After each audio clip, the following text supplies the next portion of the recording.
Chris Eubank, I suppose another death in a sport where the purpose of the sport, to those who are uninitiated, is literally to knock 7 bells out of each other. Well, hold on. So, you know, the objective is to score points, and you score points by striking your opponent. Yes. Those strikes sometimes hurt, and sometimes... Look, I mean, here is the conundrum for boxers. To incapacitate a man for 10 seconds and not a lifetime. It is a beautiful sport. Come on. I know. I think it pains me. That's the trouble, because we're talking about it at such a sensitive time. How can you incapacitate somebody and know that that is going to incapacitate them for 10 seconds and not potentially... You know, you've been in such a difficult situation yourself, of course. You had a fight that went terribly wrong. What about not just the responsibility of the boxer, but also the effect on you as a person when something dreadful does happen? These risks, they are the risks of boxing. You know, I must say that if you can look at football, who would have thought that people could actually drop down dead on football pitches? It's not the purpose, of football to strike each other. But to strike, there's no malice, there's no anger involved. It's controlled. It's a craft, it's an art. Miriam, here's the problem. I like watching boxing. You know, I go to some of the big fights. I've seen Chris in his heydays, amazing spectacle. And I see them as artists, these boxers. I mean, they train so ferociously hard. The technique, the skill required is incredibly high level. And more people die in motor racing, in motorbike racing, in high sports like surfing, for example, professional surfing. People die. You know, a lot of sports have a casualty rate.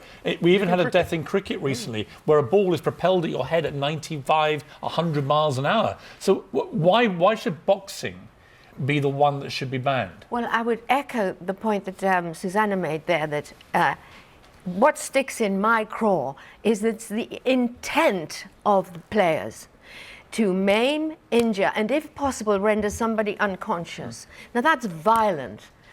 And boxing is predicated on violence. In society, we deplore violence. But here we are trying to justify violence in a sport where elsewhere it would be considered a crime. It's controlled violence. It isn't controlled. You are not in control at all. Chris mentioned that you incapacitate someone for 10 seconds. And not a lifetime. Oh, yes, but just a minute you do, because every single one of those minor incidents adds up to profound brain damage. Rugby is a violent sport. Yes, but rugby... And has a big issue with concussions now as they get bigger and stronger and faster. But I love watching rugby. My youngest son plays rugby at a pretty high level. But it's not I don't want to ban rugby. No, and of course, what the difference is, the governing bodies of rugby have taken those kind of dangers in hand. So... certain tackles are illegal now. You can't shoulder charge anymore. You've got to use your arms. But they still hit each other hard. Yes, they do. Throughout the game. But there are safety precautions in place. If somebody is hit on the head, they have to go off and be assessed.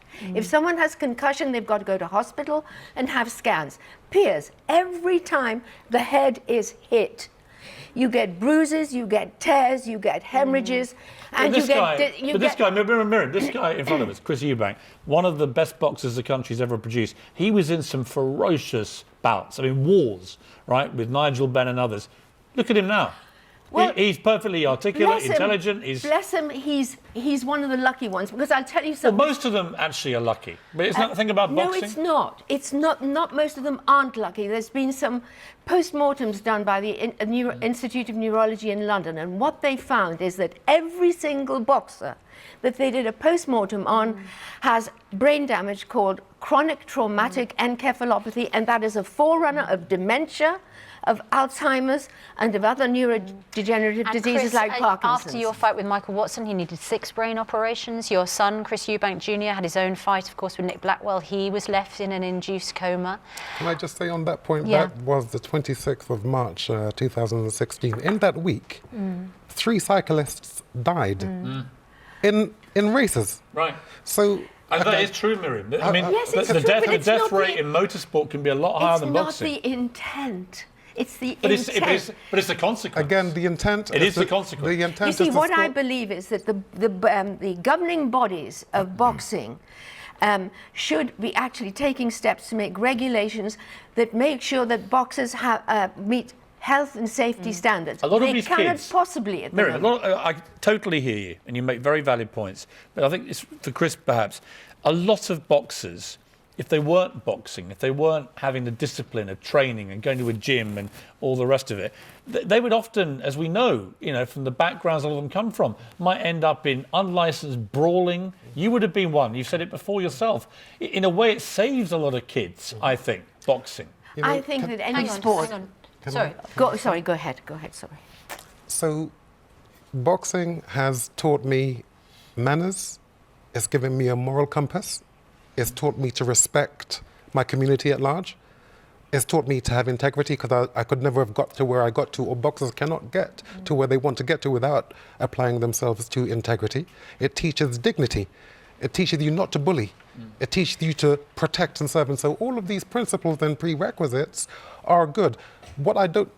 Before we end, I'd like to say my deepest condolences to the family of Scott. We are sad, okay, and we are hurt for our fallen.